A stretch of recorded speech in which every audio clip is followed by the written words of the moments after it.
খবর শুনছেন বর্তমান নিউজ টিভি ইউটিউব চ্যানেল থেকে। আজকের বিশেষ খবর হলো, মমতা বন্দ্যোপাধ্যায়ের রেট হচ্ছে 25 লাখ টাকা, আপনি কোনো ধরে বেরিয়ে যান। সন্দীপ ঘোষের কুকর্ম জেনে ফেলাতে খুন, কার্যত বন্দী রাখা হয় পরিবারকেও, বিস্ফোরক শুভেন্দু। আন্দোলন নিয়ে বড় বার্তা, জুনিয়র চিকিৎসকদের পুলাও মনে করালেন কুণাল। বাংলাদেশে পাচার করে দিত মৃতদেহ, সন্দীপের বিরুদ্ধে বোমা ফাটালেন আরজিকরের প্রাক্তন ডেপুটি সুপার। মৃত চিকিৎসকের বাড়িতে রাজ্যপাল, মুখ বন্ধ খামে মুখ্যমন্ত্রীকে চিঠি দিয়েছি, বেরিয়ে বললেন বোস। ব্যর্থ অপদার্থ, মুখ্যমন্ত্রী ও পুলিশ কমিশনারকে কড়া আক্রমণ সুকান্ত মজুমদারের। রাজ্য সরকারের বড় ঘোষণা, সিভিকদের পুজো বোনাস বাড়ালো মমতা সরকার। দিদির তৈরি নিরাপদ শহরে আরও এক নির্ভয়ার করুণ পরিণতি, বিস্ফোরক সুকান্ত মজুমদার। প্রতিদিন সঠিক খবর নিয়মিত শোনার জন্য সাবস্ক্রাইব করুন বর্তমান নিউজ টিভি চ্যানেলটিকে। আসছে বিস্তারিত খবরে। মমতা বন্দ্যোপাধ্যায়ের রেট হচ্ছে 25 লাখ টাকা, এমনই মন্তব্য করার অভিযোগ উঠল ওন্দার বিজেপি বিধায়ক অমরনাথ শাখার বিরুদ্ধে। আরজিকর মেডিকেল কলেজ এবং হাসপাতালে তরুণী চিকিৎসকের ধর্ষণ এবং খুনের অভিযোগে যখন উত্তাল রাজ্য, সেই আবহেই বুধবার একটি ভিডিও দেখিয়ে তৃণমূল কংগ্রেসের তরফে দাবি করা হয় যে পশ্চিমবঙ্গের মুখ্যমন্ত্রীর রেট বেঁধে দিচ্ছেন ওন্দার বিজেপি বিধায়ক, আর সেজন্য বিজেপিকে আক্রমণ শানিয়েছে তৃণমূল। সোশ্যাল মিডিয়ায় তৃণমূলের তরফে যে ভিডিওর সত্যতা যাচাই করেনি বর্তমান নিউজ টিভি পোস্ট করা হয়েছে, তাতে একজনকে বলতে শোনা গিয়েছে, আমরা মমতা বন্দ্যোপাধ্যায়কে রেট দিচ্ছি, আপনার রেট হচ্ছে 25 লাখ টাকা, আপনি কোনো ধরে বেরিয়ে যান, আমরা 25 লাখ টাকা দেব। আর যিনি এই মন্তব্য করেছেন তিনি ওন্দার বিজেপি বিধায়ক বলে দাবি করেছে তৃণমূল। সেই সঙ্গে বিজেপিকে আক্রমণ শানিয়ে তৃণমূলের তরফে বলা হয়েছে, বিজেপির সাংসদ অভিজিৎ গঙ্গোপাধ্যায়ের পদাঙ্ক অনুসরণ করে এবার মমতা বন্দ্যোপাধ্যায়ের রেট নির্ধারণ করে দিলেন ওন্দার বিধায়ক অমরনাথ শাখা। এই মন্তব্যের মধ্যে বিজেপির লিঙ্গ বৈষম্যের ছবিটা স্পষ্ট হয়ে উঠেছে। যারা ভারতের একমাত্র মহিলা মুখ্যমন্ত্রীকে সম্মান প্রদর্শন করতে পারেন না, তাদের নারী সুরক্ষা নিয়ে জ্ঞান দেওয়ার কোনো অধিকার নেই। প্রিয় দর্শক, আমরা এই ভিডিওটিতে 2000 লাইক ও 1000 সাবস্ক্রাইবার টার্গেট করেছি, তাই আমাদের টার্গেটটি সম্পূর্ণ করবেন এবং কোন জেলা থেকে দেখছেন কমেন্ট করে জানাবেন। আসছি পরবর্তী খবরে। সন্দীপ ঘোষের কুকর্ম জেনে ফেলাতে খুন হতে হয়েছে ছোট্ট বোনটিকে। আরজিকর কাণ্ডে তোলপাড় রাজ্য রাজনীতি, আর এর মধ্যেই বিস্ফোরক দাবি করলেন শুভেন্দু অধিকারী। শুধু তাই নয়, মৃত ডাক্তারের পরিবারকে কার্যত বন্দী রাখা হয়েছিল বলেও দাবি করেন বিরোধী দলনেতার দাবি। স্থানীয় কাউন্সিলর পরিবারের মাথায় বন্দুক ঠেকিয়ে বলতে বাধ্য করেছিল যে মুখ্যমন্ত্রীর উপর আস্থা রয়েছে। আরজিকর কাণ্ডের প্রতিবাদে শ্যামবাজারে ধর্ণা কর্মসূচি শুরু হয়েছে বিজেপির, যেখানে বিজেপি রাজ্য সভাপতি সুকান্ত মজুমদার, দিলীপ ঘোষ সহ একাধিক শীর্ষ নেতৃত্ব উপস্থিত ছিলেন। আর সেই কর্মসূচিতেই যোগ দেন বিরোধী দলনেতাও। আর সেখানেই একের পর এক বিস্ফোরক দাবি করেন তিনি। বলেন, সন্দীপ ঘোষের কুকীর্তি জেনে গিয়েছিল বোনটি, এমনকি বাংলাদেশে ওষুধ পাচার নিয়েও তথ্য সে জেনে গিয়েছিল, আর সেই কারণেই খুন বলে দাবি নন্দীগ্রামের বিজেপি বিধায়কের। আর এহেন দাবি ঘিরেই শুরু হয়েছে জোর রাজনৈতিক তরজা। তবে এখানেই শেষ নয়। বিরোধী দলনেতার দাবি, প্রথম দিন থেকে ঘটনা ধামাচাপা দেওয়ার চেষ্টা হয়েছে, রাতের রোস্টার ছিঁড়ে দেওয়া হয়েছে, সিসিটিভি মুছে দেওয়া হয়েছে, এমনকি ভিসেরার রক্তের নমুনাও পাল্টে দেওয়া হয়েছে বলে বিস্ফোরক দাবি। এরপরেই শুভেন্দু অধিকারীর প্রশ্ন, কি লুকোতে চাইছেন মমতা বন্দ্যোপাধ্যায়? এমনকি পরিবারকে কার্যত বন্দী করে রাখা হয়েছিল বলেও দাবি। তিনি বলেন, স্থানীয় কাউন্সিলর পরিবারের মাথায় বন্দুক ঠেকিয়ে বলতে বাধ্য করেছিল যে মুখ্যমন্ত্রীর ওপর আস্থা রয়েছে। শুধু তাই নয়, একাংশকে বাড়ি দিয়ে ঘিরে রাখা হয়েছিল বলেও দাবি। তবে যেভাবে জুনিয়র ডাক্তারকে ধর্ষণ করে খুন করা হয়েছে তাতে একাধিক ব্যক্তি জড়িত বলেও এদিন চাঞ্চল্যকর অভিযোগ করেছেন বিজেপি নেতা। বলেন, কখনোই একজনের কাজ নয়, একাধিক ব্যক্তি ঘটনায় জড়িত। কলকাতা পুলিশ কমিশনার সহ 2 পুলিশ আধিকারিককে হেফাজতে নিয়ে জেরার দাবি জানান। একই সঙ্গে কল রেকর্ড পরীক্ষা করারও দাবি জানান বিরোধী দলনেতা। এদিন আরজিকর ইস্যুতে মমতা বন্দ্যোপাধ্যায়কেও তীব্র আক্রমণ শানান। সততার প্রতীক ইস্যুতে তোপ দাগেন। বলেন, প্রদীপের নিচে যে অন্ধকার তা প্রকাশ্যে আসছে, তবে লড়াই আমাদের লড়তে হবে। দফা 1 দাবি 1, মুখ্যমন্ত্রীর পদত্যাগের আওয়াজ তোলেন বিজেপি নেতা। তার কথায় এর কোনো বিকল্প হতে পারে না। জুনিয়র ডাক্তারকে ধর্ষণ করে খুন, নৃশংস এই ঘটনায় গোটা দেশের নজরে এখন আরজিকর হাসপাতাল। বিশেষ করে হাসপাতালের প্রাক্তন অধ্যক্ষ সন্দীপ ঘোষের ভূমিকা একেবারে প্রশ্নের মুখে। প্রমাণ লোপাট থেকে শুরু করে একের পর এক অভিযোগ সামনে আসছে। এমনকি সন্দীপ বাবুর প্রভাব নিয়েও একের পর এক তথ্য আসছে। আর এর মধ্যেই কার্যত বোমা ফাটালেন আরজিকরের প্রাক্তন ডেপুটি সুপার আক্তার আলী। সর্বভারতীয় এক সংবাদ মাধ্যমকে দেয়া সাক্ষাৎকারে তিনি বলেন, সন্দীপ ঘোষ একাধিক বেআইনি কাজের সঙ্গে যুক্ত। এমনকি অজ্ঞাত পরিচয়ের দেহ পাচারের মতো মারাত্মক অভিযোগও আরজি করের প্রাক্তন অধ্যক্ষের বিরুদ্ধে রয়েছে বলে দাবি আক্তার আলীর। এখানেই শেষ নয়, তার দাবি মেডিকেল কলেজ এবং হাসপাতালের যে কোনো কাজের জন্য যে টেন্ডার ডাকা হতো, যে সংস্থা কাজ পেত, সেখান থেকেও সন্দীপ ঘোষ কমিশন নিতেন। কাজের নিরিখে সেই কমিশন পৌঁছে যেত বলে দাবি ডাক্তারবাবুর। এমনকি টেন্ডার ডাকা হলেও নির্দিষ্ট সংস্থাকে কাজ দেয়া হতো বলে জানান তিনি। বলে রাখা প্রয়োজন, এই সমস্ত অভিযোগ সিবিআই এখন খতিয়ে দেখছেন বলে খবর। তদন্তভার পাওয়ার পরদিন প্রায় 6 দিন কেটে গিয়েছে। দফায় দফায় সন্দীপ ঘোষকে জেরা করছে সিবিআই। সূত্রের খবর, দীর্ঘ জেরায় এই সমস্ত বিষয় উঠে আসছে বলে জানা যাচ্ছে। স্বাস্থ্য ভবনের সঙ্গে বৈঠকে হতাশ আন্দোলনরত জুনিয়র ডাক্তাররা। ফলে আন্দোলন তুলে নেওয়ার কোনো প্রশ্নই নেই বলে স্পষ্ট জানিয়ে দেওয়া হলো। ফলে আরজি কর সহ সমস্ত সরকারি হাসপাতালগুলিতে যেমন কর্মবিরতি চলছে তা চলবে বলেও জানিয়ে দেওয়া হলো। এই অবস্থায় যদিও পাল্টা জুনিয়র ডাক্তারদের পুলওয়ামার ঘটনা মনে করিয়ে কাজে ফেরার আহ্বান জানালেন কুণাল ঘোষ। আরজি কর ঘটনায় উত্তাল বাংলা, বিচারের দাবিতে পথে নেমে চলছে প্রতিবাদ। ঘটনার তদন্ত করছে সিবিআই, সেখানে এমন কিছু সন্তোষজনক ফল দেখা যায়নি। এই অবস্থায় আজ বুধবার একাধিক ইস্যুতে সিবিআই দফতর থেকে স্বাস্থ্য ভবন পর্যন্ত মিছিল করলেন জুনিয়র ডাক্তাররা।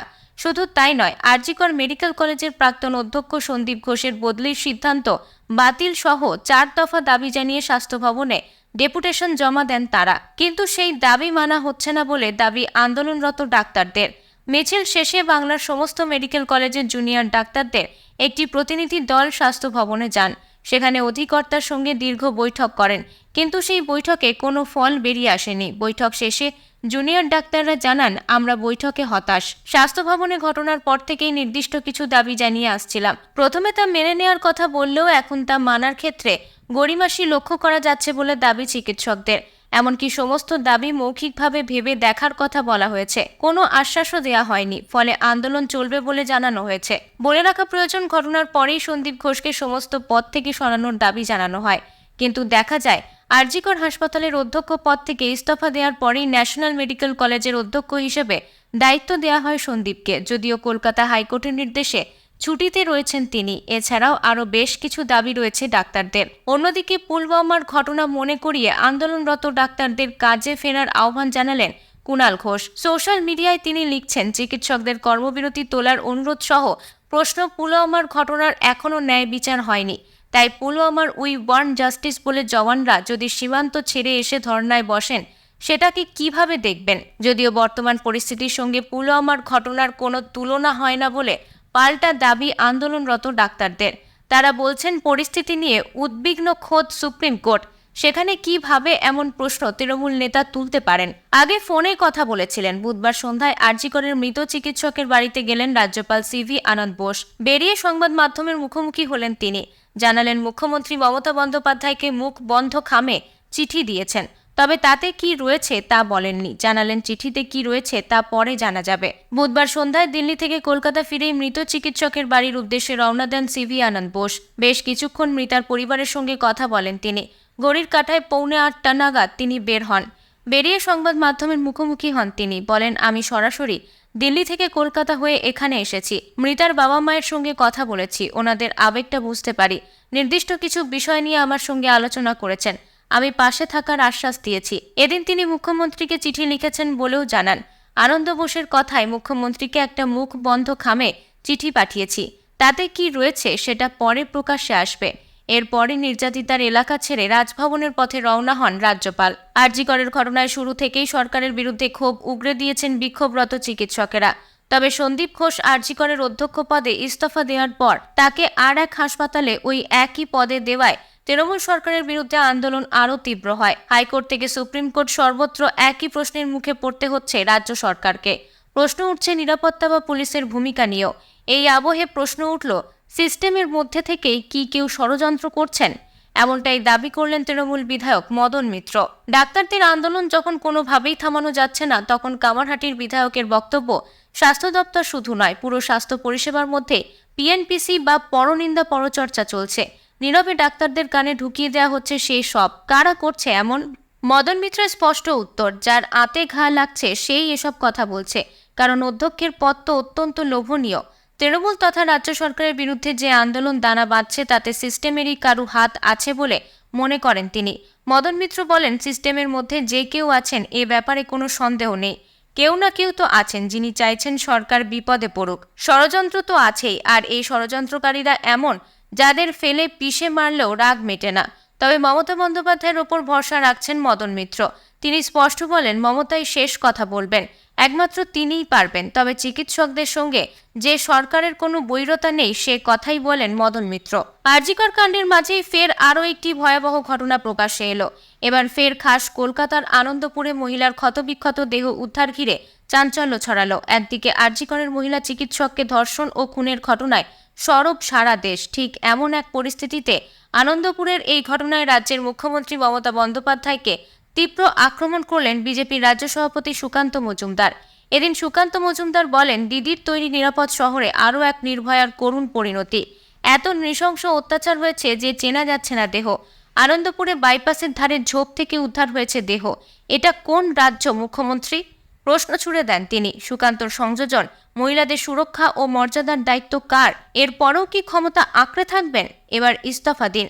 দফা 1 দাবি 1, মুখ্যমন্ত্রীর পদত্যাগ। সোশ্যাল মিডিয়ায় পোস্ট বিজেপির রাজ্য সভাপতির। এদিন 7 সকালে আনন্দপুরের ইএম বাইপাসের কাছে ঝোপের ধারে উদ্ধার হয় অজ্ঞাত পরিচয় মহিলার রক্তাক্ত দেহ। দেহে একাধিক আঘাতের চিহ্ন, মুখের ডান দিক থেতলে গিয়েছে, পাঁজরের হাড় ভাঙা, পায়ে একাধিক আঘাত রয়েছে বলে পুলিশ জানিয়েছে। দেহের কাছে মাটিতে গাড়ির চাকার দাগ এবং কিছু দূর গিয়ে গাড়ি ঘুরিয়ে নেওয়া হয়েছে বলে পুলিশ সূত্রে জানা গিয়েছে। তাই খুনের পাশাপাশি দুর্ঘটনায় মৃত্যুর সম্ভাবনা উড়িয়ে দিচ্ছে না পুলিশ। এদিন সকালে স্থানীয়রাই প্রথমে ইএম বাইপাস থেকে চীনা মন্দির যাওয়ার রাস্তায় ঝোপের ধারে মহিলার দেহ পড়ে থাকতে দেখেন। পরে আনন্দপুর থানার পুলিশ দেহ উদ্ধার করে। অপরদিকে এদিন আর.জি. করের ঘটনায় সুকান্ত মজুমদার নিশানা করেন মমতা বন্দ্যোপাধ্যায়কে। মুখ্যমন্ত্রীও বলছেন, উই ওয়ান্ট জাস্টিস। আরে কার বিরুদ্ধে উই ওয়ান্ট জাস্টিস বলছেন? যার উপর বাংলার মানুষ নৈতিক দায়িত্ব দিয়েছিল, আপনি সেখানে ব্যর্থ। আপনি অপদার্থতার প্রমাণ করছেন। আপনি আপনার পদ থেকে পদত্যাগ করুন। আপনাকে জনগণ দায়িত্ব দিয়েছে জাস্টিস দেওয়ার। কালকে যদি আমার মেয়েটার কিছু হয়ে যায়, আমি অন্য কারোর দিকে তাকাবো না, আমি আপনার দিকে তাকাবো। মুখ্যমন্ত্রী হিসেবে যে আপনি আমার মেয়েকে জাস্টিস দেবেন, সেরকম সেই মেয়েটির বাবা ও মা তিনি তাকিয়েছিলেন আপনার দিকে। আর.জি. করের যাওয়ার পর বাবা মাকে নিজের মেয়ের কাছে যেতে দেওয়া হয়নি কেন? তৃণমূল সরকারের উদ্যোগে নতুন এক বড় ঘোষণা এসেছে। ক্ষমতায় আসার পর থেকেই মুখ্যমন্ত্রী মমতা বন্দ্যোপাধ্যায়ের নেতৃত্বে রাজ্য সরকারের নানা ধরনের সরকারি প্রকল্প ও সুবিধা বৃদ্ধি পাচ্ছে। সম্প্রতি লোকসভা নির্বাচনে বিশাল জয়ের পর একাধিক সরকারি কর্মীর বেতন ও ভাতা বৃদ্ধি করা হয়েছিল। এবার পুজোর আগেই সিভিক ভলেন্টিয়ারদের জন্য এসেছে বিশেষ ঘোষণা। রাজ্য সরকার এবার সিভিক ভলেন্টিয়ারদের পুজো বোনাস বাড়ানোর সিদ্ধান্ত নিয়েছে। নতুন ঘোষণা অনুযায়ী সিভিকদের বোনাস 13% বাড়ানো হয়েছে। এর ফলে পুজোর মাসে সিভিক ভলেন্টিয়াররা অতিরিক্ত 6,000 টাকা বোনাস পাবেন। আগের সময় তাদের বোনাস ছিল 5,300 টাকা, যা এবছর বেড়ে 6,000 টাকা হয়ে যাবে। এদিকে প্রায় 10 দিন ধরে রাজ্যের রাজনৈতিক পরিবেশ উত্তাল রয়েছে। কলকাতার আর.জি. কর মেডিকেল কলেজে 31 বছর বয়সী মহিলা চিকিৎসক তিলোত্তমা সরকারের ধর্ষণ ও হত্যার ঘটনায় গোটা দেশ তোলপাড়। এই ঘটনায় সংশ্লিষ্ট সিভিক ভলেন্টিয়ার সঞ্জয় রায়কে ইতিমধ্যেই গ্রেপ্তার করা হয়েছে এবং তার ভয়ঙ্কর কর্মকাণ্ড সামনে আসছে। এই পরিস্থিতির মধ্যে সিভিক ভলেন্টিয়ারদের বোনাস বৃদ্ধি এক ধরনের প্রশাসনিক পদক্ষেপ হিসেবে দেখা হচ্ছে। পুজোর সময় এই পদক্ষেপ সিভিক ভলেন্টিয়ারদের কাছে একটি বড় উপহার হিসেবে বিবেচিত হবে। এতক্ষণ খবর শুনছিলেন বর্তমান নিউজ টিভি চ্যানেল থেকে। খবর আজকের মতো এই পর্যন্তই। ধন্যবাদ।